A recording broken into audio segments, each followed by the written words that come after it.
Chaat আলাইনি snack chaat. Guys দেখেন এখানে আমার ফুপি আমাকে গিফট করেছে। সো এটা অনেক আগের একটা ঘড়ি, এই কোরবানি ঈদের মধ্যেই কিনেছিলাম। দেখেন এই যে কিনেছিলাম। এই দেখেন এখানে এই যে হাত দেতার ও এটা কিনেছে।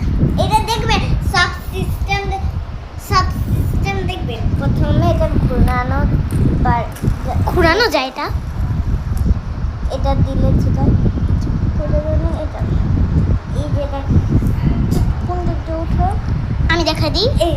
এই যেটা এখানে টাইমার আছে, আর এখানে স্পেশাল জিনিসটা দেখবেন।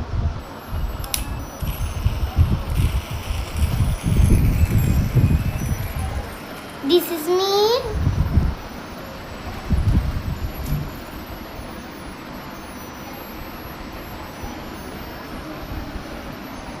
দাঁড়ান গাইস আমি